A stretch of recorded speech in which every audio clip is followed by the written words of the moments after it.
पाळीमध्ये खूप जास्त ब्लिडिंग होणं ही समस्या पाळी आल्यापासून पाळी जाईपर्यंतच्या महिला आमच्याकडे घेऊन येत असतात.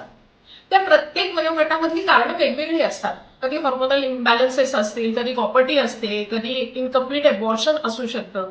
पण पाळी जाण्याच्या वयामध्ये ही समस्या कम्पॅरेटिव्हली जास्त महिला आमच्याकडे घेऊन येत असतात. आता एखाद्या पाळीमध्ये नेहमी जातं त्याचं दुप्पट, तिप्पट किंवा कधी कधी 5 पट एवढं ब्लिडिंग होतं. ऑब्व्हियसली महिला अशा वेळेस डॉक्टरांकडे जातात, डॉक्टर काही औषधं देतात आणि त्यांना बरं वाटतं. आता पुढच्या पाळीमध्ये पण असंच ब्लिडिंग व्हायला लागल्यानंतर डॉक्टर सांगतात की आता आपण सोनोग्राफी करून घेऊया. आणि आता बघा, पाळी जाण्याचं वय आहे, या महिलांची जर सोनोग्राफी केली तर त्यामध्ये हमखास 2 गोष्टी दिसतात. एक म्हणजे पिशवीला सूज आलेली आहे आणि दुसरं त्या ठिकाणी गाठी आहे. बघा, पिशवीनंतर बीएमआय कमी होतो, त्यामुळे सगळ्यांचं पोट, महिलांचं पोट हे सुटलेलं दिसायला लागतं, कारण चरबी तिथेच टाकते. सेम तशीच चरबी गर्भाशयामध्ये चरबी किंवा मांसाच्या गाठी असतात. आता सोनोग्राफीमध्ये हा रिपोर्ट आला की डॉक्टरांनी काही सांगायच्या आधी तिच्या घरातल्या आजूबाजूच्या महिला काय सांगतात, बाई पिशवी काढून टाक, कदाचित गर्भाशयामध्ये कॅन्सर वगैरे असू शकतो. तर डॉक्टरांनी न सांगता हा सल्ला दिला जातो. दुर्दैवाने हा बरेचदा पालन केलं जातं. मात्र त्या महिलेची पिशवी काढल्यानंतर तिला जे भयंकर त्रास होतात तेव्हा तिला कळतं की अरे, आपण हे नसतं केलं तर बरं झालं असतं. तर लक्षात ठेवा, समजा अशी जर गरज असेल की पिशवी काढावीच लागणार असेल तर प्रामाणिकपणे, नैतिकपणे प्रॅक्टिस करणाऱ्या 3 डॉक्टरांचा सल्ला घ्या. आणि सगळ्यांचा फ्री सल्ला हाच असेल की पिशवी काढण्याशिवाय पर्याय नाही, तेव्हाच पिशवी काढण्याचा निर्णय घ्या. पण सगळ्यांना पिशवी काढावी लागत नाही. मग अशा वेळी अशा स्त्रियांनी जर आयुर्वेदिक औषधं, पंचकर्म हे जर घेतलं तर त्यांचं पाळीमध्ये जाणारं ब्लिडिंग कमी कमी होत जातं आणि मग नैसर्गिकरित्या त्यांची पाळी जाते. पिशवी काढण्याची वेळ त्यांच्यावर अजिबात येत नाही.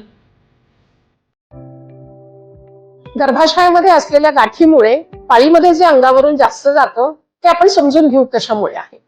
गर्भाशयामध्ये जी गाठ असते ती असते मधल्या स्तरामध्ये. या स्तरामध्ये ती वाढत जाते आणि ती गर्भाशयाचा आतला स्तर, ज्याला एंडोमेट्रियम म्हणतो, त्याच्यावर ते दाब देतं. आता हेच एंडोमेट्रियम असं हे दर पाळीमध्ये निघून जात असतं. पण सतत त्याच्यावर गाठीचा दाब आल्यामुळे त्या ठिकाणून सतत रक्तस्राव होत राहतो. मग अशा वेळेस जर का आयुर्वेदिक औषधं, पंचकर्म ही जर केली तर त्या ठिकाणची गाठ ही कमी होते आणि जे मूळ कारण आहे रक्तस्रावाचं ते थांबून जातं. हॉर्मोनल इम्बॅलन्सेस जरी असतील तरी ते सुद्धा बॅलन्स आपल्याला आयुर्वेदिक औषधांनी करता येतात. आता असं एवढं मोठ्या प्रमाणामध्ये अंगावरून गेल्यामुळे त्या स्त्रीचं हिमोग्लोबिन, कॅल्शियम हे सगळं कमी झालेलं असतं. मग आता ते वाढवण्यासाठी औषध आहे, पण त्याच्याबरोबर जर आपण आहाराची जोड दिली तर मात्र ह्या दोन्ही गोष्टी खूप फास्ट वाढतात. मग त्यासाठी तिच्या आहारामध्ये घेवडा, पालक, शेवगा, नाचणी, गुळ शेंगदाण्याचा लाडू, गाईचं तूप, बीट, खजूर हे जर असेल तर मात्र तिचं हिमोग्लोबिन खूप फास्ट वाढायला मदत होते. आता हिमोग्लोबिनचं शोषण कुठं होतं? छोट्या आतड्यामध्ये. पण ते शोषण होण्यासाठी त्याला व्हिटॅमिन सी ची गरज असते. मग तेही घटक अन्नात हवे. मग त्यामध्ये लिंबू, संत्री, आवळा हे आंबट पदार्थ तुम्ही घेऊ शकता, मोसंबी घेऊ शकतो. मात्र तुम्हाला विशेष वाटेल, भाज्यांमध्ये सगळ्यात जास्त व्हिटॅमिन सी असतं ढोबळी मिरचीमध्ये. तर मग ढोबळी मिरची किंवा कोबीमध्ये सुद्धा व्हिटॅमिन सी जास्त असतं. मग या भाज्या तुम्ही लोखंडी भांड्यांमध्ये वापरा, करा, आपोआप तुम्हाला व्हिटॅमिन सी आणि हिमोग्लोबिन तुमचं वाढायला मदत होईल. त्यामुळे स्वयंपाकासाठीची भांडी ही कंपल्सरी लोखंडी वापरा.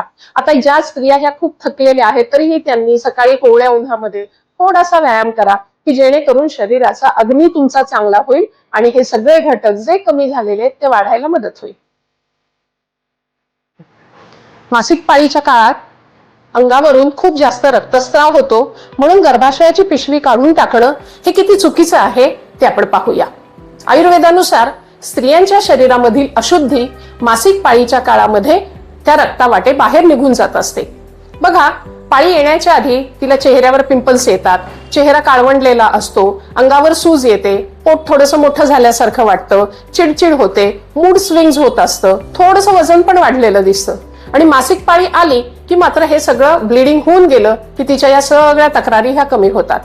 याच्यावरून काय लक्षात येतं तर ही रक्तशुद्धीकरणाची एक ऍडिशनल सिस्टीम स्त्रियांमध्ये पुरुषांपेक्षा आहे. बघा, स्त्रियांना बीपी, डायबेटीस किंवा हृदयाचे आजार हे पुरुषांपेक्षा कमी आहेत. ते याचमुळे आहेत. आणि जर त्यांना हे त्रास झाले तर सहसा पाळी येऊन गेल्यानंतर त्रास होतात. म्हणून अंगावरून जास्त ब्लिडिंग होतंय म्हणून पिशवी काढून टाकणं सर्वथा चुकीचं आहे. मात्र अशी जर समस्या असेल तर आयुर्वेदातील औषधे, पंचकर्म याद्वारे तिची ही समस्या पूर्णपणे बरी होऊ शकते.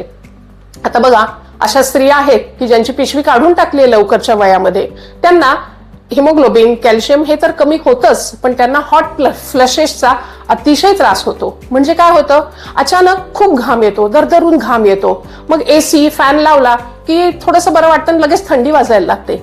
आता हा जो घाम आहे हा विशेषतः रात्रीच्या वेळी येतो, त्यामुळे यांची झोप डिस्टर्ब होते. आधीच प्रचंड उष्णता वाढलेली असते आणि ह्या हॉट फ्लशेसमुळे झोप नाही झाली की अजून उष्णता वाढते. मग अशा स्त्रियांनी हे कमी करण्यासाठी आणि शिवाय ज्यांची नैसर्गिकरित्या पाळी गेलेली आहे त्यांनाही काही प्रमाणामध्ये हे हॉट फ्लशेसचा त्रास होत असतो, तर त्यांनी रोज 4 खजूर आणि 25 मनुका एका ग्लासामध्ये भिजत ठेवावं पाण्यामध्ये.